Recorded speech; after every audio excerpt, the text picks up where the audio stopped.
اعوذ باللہ من الشیطان الرجیم بسم اللہ الرحمن الرحیم سامعین عزیز وقار السلام علیکم ورحمۃ اللہ وبرکاتہ۔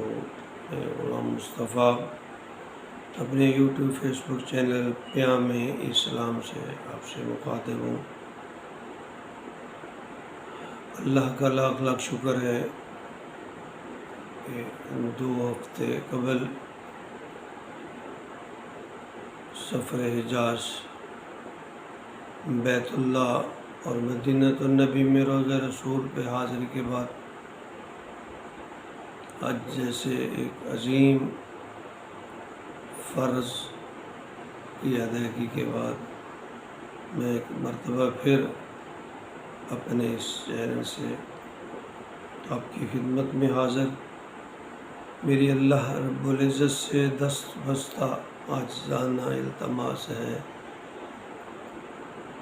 کہ اللہ رب العالمین تمام مسلمانوں کلمہ گو کو اپنے گھر بیت اللہ اور اپنے نبی کے شہر اور روضہ کی زیارت بار بار نصیب فرمائے۔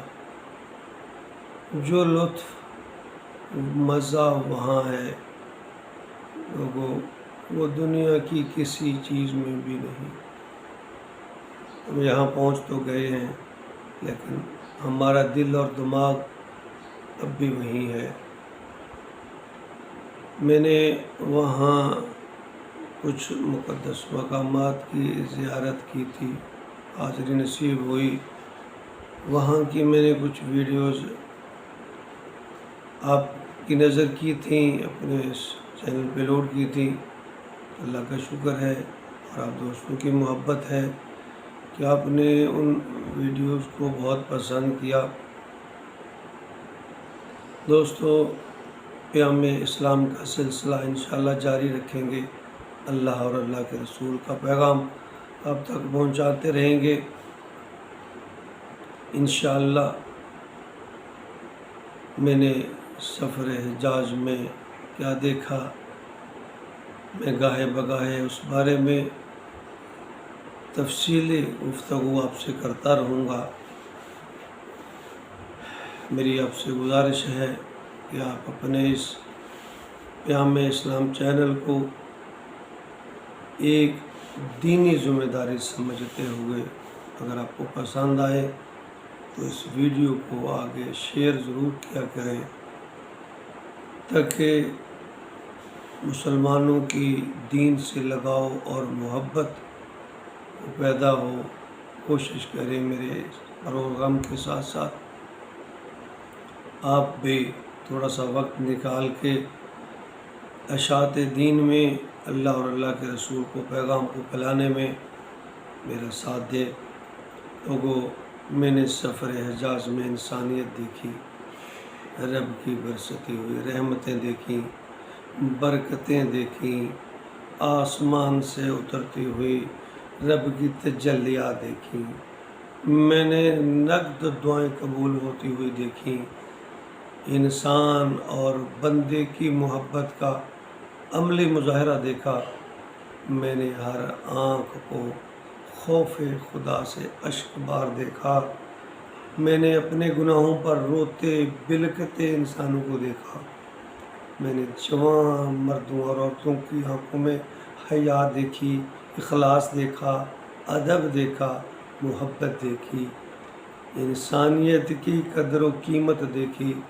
میں نے انسانوں کو 2 کفن نما چادروں میں ملبوس ننگے سر ننگے پاؤں لبیک اللہم لبیک کی صدائیں لگاتے ہوئے دیکھا۔ میں نے اللہ کی بندوں سے محبت دیکھی، میں نے روضہ رسول کی عقیدت دیکھی۔ لوگوں، میں نے اس زمین پر جنت دیکھی، میں نے مسجد نبوی کی روحانی ٹھنڈک دیکھی، میں نے زمزم کی برکتیں دیکھی، میں نے بوڑھے لوگوں کی ہمت جوان دیکھی اور جوانوں کو رب کے حضور بے ہمت دیکھا۔ ہر لمحہ ایک کہانی دیکھی۔ اور اللہ نے مجھے توفیق دی، میں اپنے سفر حجاز کا کے حالات کو ایک ایک کر کے بیان کروں گا انشاءاللہ۔ میری آپ لوگوں سے التماس ہے کہ میرے اس چینل کو فالو کریں، سبسکرائب کریں اور میرے ساتھ دین کی اس اشاعت میں صدقہ جاریہ میں اپنا حصہ بٹائیں۔ اور پھر میری اللہ رب العزت سے ایک دفعہ پھر دست بستہ التماس ہے کہ یا اللہ ہر مسلمان کلمہ گو کو جس نے تیرا اور تیرے نبی کا کلمہ پڑھا ہے، ہم سب گناہ گار ہیں، اے اللہ اپنے گھر کی اور اپنے نبی کے شہر کی روضہ رسول کی بار بار حاضری نصیب فرما، آمین یا رب العالمین۔